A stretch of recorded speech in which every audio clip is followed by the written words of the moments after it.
Мандухай хатан компани үзүүлж байна.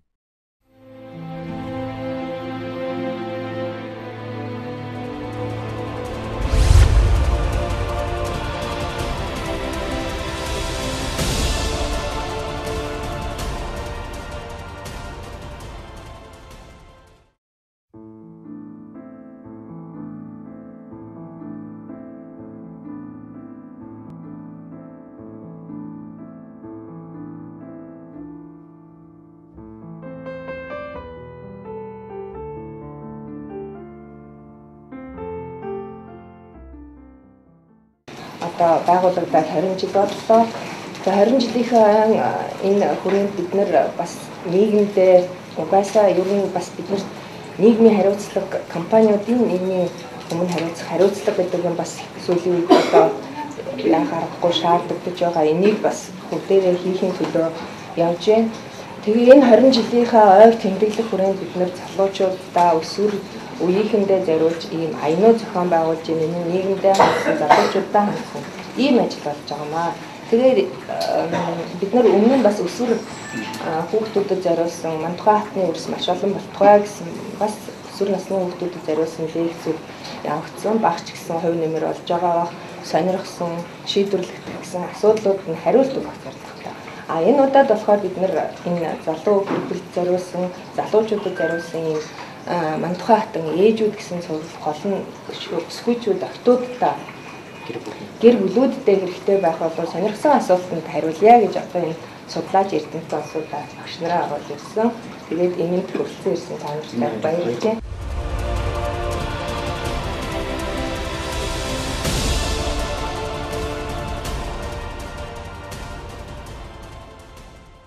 Мандухай хатан энэ компани зохион байгуулж байгаа энэ ажил бол үнэхээр нийгэмд тустай, хүн ардад их хүртээлтэй ийм ажил болж байна гэж бид бодож байна. Ер нь одоо ч гэсэн эмэгтэй хүн гэдэг бол айл гэрийн өнгөн, үр хүүхдийн хүмүүжлийн жинхэнэ тулгуур нь болж байдаг гэж би боддог. Мандухай цэцэн хатан гээд ингээд ийм сайхан нэр өгөөд ийм ажил хийж байгаа нь бас утга учиртай гэж бодож байна л да. Монгол орныг үнэхээр түүхийн хүнд нөхцөлд тэр Батмунх гэж жоохон хүүг өөрийнхөө дэргэд авчирч хаанд өргөмжилж тэр хүүг жинхэнэ хаан болгож төрийн улсын жинхэнэ удирдагч түшээ болгож хүмүүжүүлсэн хүн бол Мандухай цэцэн хатан. Батмунх Даян хааны Монгол орныг авч явж байсан түүхэн хугацаа гэхэд маш урт хугацаанд үнэхээр Монгол орныг амар тайван амьдралыг бий болгосон ийм хаан болтол нь хүмүүжүүлж төлөвшүүлж чадсан ийм хатан ээж хүн.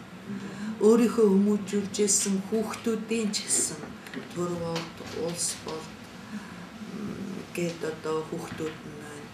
Тэр бүр бага насны хүүхдтэй л гэхэд хүний төлөө, олны төлөө амьдрах ёстой гэдэг ухааныг суулгаж өгсөн.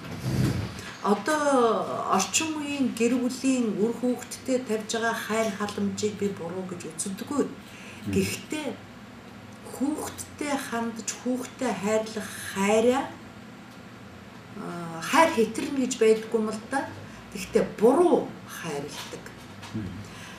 Бүх хүн, бүх орчин ганцхан чиний төлөө байх ёстой юм шиг тийм ойлголтыг хүүхдэд өгөөд байгаа юм да. Тийм учраас хүүхдүүд бусдыг хайрлах, орчноо хайрлах, хүнийг хайрлах энэ сэтгэлээр дутуу дулмаг байдаг юм да гэж би боддгийн. Хүүхдэд хайрлах хэрэгтэй. Тэгтээ тэр хүүхэд бас ахан дүүсээ, ижи аавыгаа хайрлах, хүндэтгэх ёстой гэдэг хүмүүжлийг олгож явах ёстой.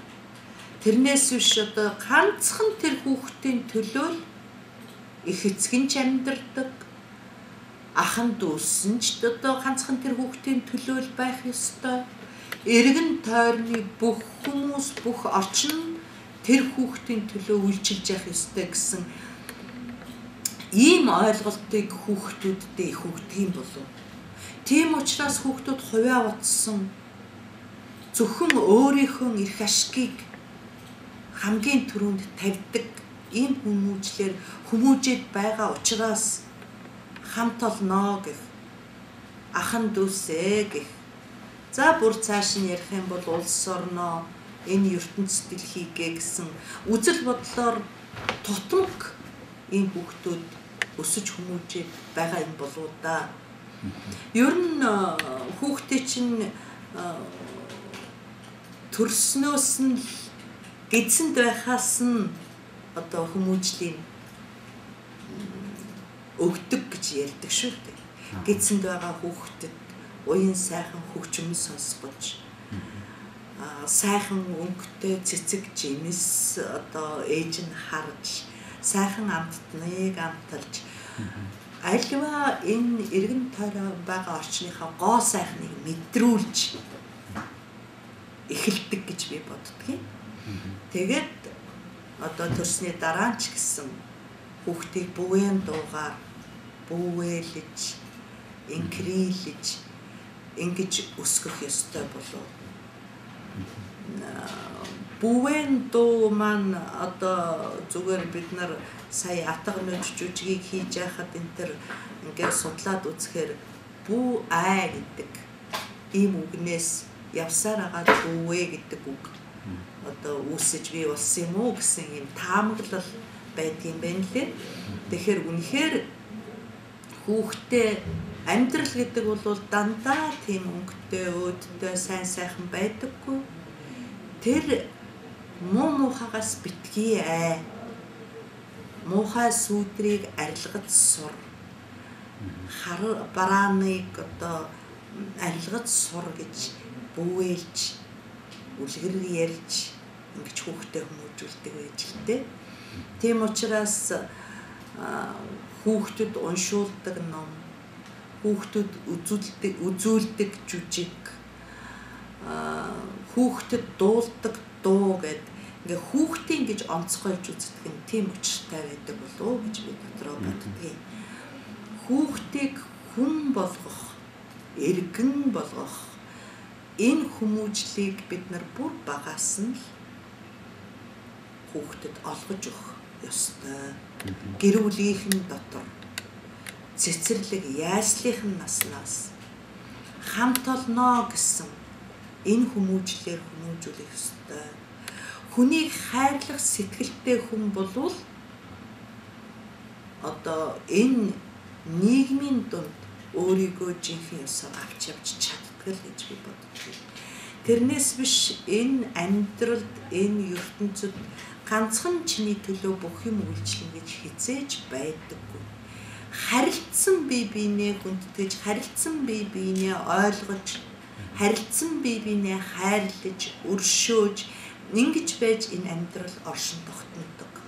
Тийм учраас энэ хүмүүжлийг манай ээжүүд, эмэгтэйчүүд илүү үр хүүхдтэй олгох ийм чадвартай гэж би боддог. Ерөөсө байглаас заяасан эмэгтэй хүнийх нь тэр зүн бэлэг ааш хараншин одоо хувь тавилан тийм юм да гэж би дотроо боддгийн.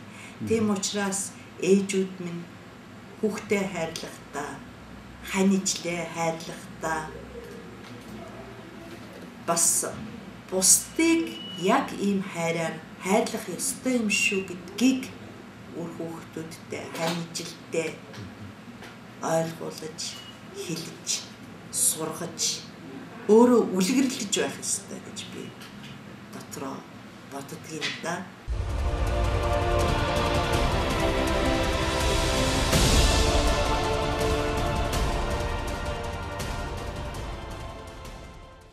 Мантай хатан компани 20 жилийнхээ ойг тохиолдуулаад залуу гэр бүлүүдийн боловсролыг дэмжих зорилгоор одоо нийгэмд ер нь залуу гэр бүлүүдэд маш их асуудлууд тулгарч байгаа. Өнөөдөр одоо хүүхдээ хүмүүжүүлэхээс эхлээд мөн хоорондоо одоо ойлголцоогоос эхлээл тийм ээ. Одоо миний ажигласнаар бол ер нь манай найз нөхдүүд ер нь нэг уурлахаараа л ер нь салъя гэдэг ганцхан үгтэл ер нь болсон юм шиг үлээ залуу гэр бүлүүдөө. Тэгээд энэ асуудал дээр бас багч гисэн анхаарал хандуулъя. Ой боллоо гэж телевизээр баахан реклам сурчлагаа мэндчилгээ ч юм уу хундаг бариа тулахаас илүүтэйгээр залуучуудаа нэг ч гэсэн хөрөнгө оруулалт хийгээд юм цуврал аян хэлбэрээр зохион байгуулж байгаа. Тэгээд үүний нэг ажил нь болохоор залуу гэр бүлүүдэд зориулсан ийм лекц байгаа. Энэ лекцэн дээр Монголын одоо урдаа барьдаг гэр бүл судлаач, эрдэмтэн доктор, залуу судлаачид урилгаар оролцсон байгаа. Тэгээд үүн дээр хамгийн түрүүнд Төвшин төгс Гавьяат багш маань одоо Хормын ордонд олон жил багшилсан. За мөн одоо бүх насаараа сургуулийн үнэг боловсролын төлөө одоо судалж энэ талаар маш олон ажил хийж ирсэн Ноно багш маань бас хүрэлцэн ирсэн байна. За мөн шинэ үеийн одоо хүүхдүүд эндээгээ одоо хүүхдүүд гэж ярьдаг. Энэ хүүхдүүдийг судалж, энэ хүүхдүүдийг яаж хөгжүүлэх үү гэдэг талаар судалгаа хийж мөн төв байгуулж ажиллаж байгаа Хорлоо багш бас хүрэлцэн ирсэн байна. За мөн энэ төвийн судлаач, сэтгэл зүйч, хүүхдийн сэтгэл зүй болон Монгол уламжлалт төр хүүхд хүмүүжүүлэх арга барилыг судалдаг Батүлзээ багш хүрэлцэн ирсэн байна.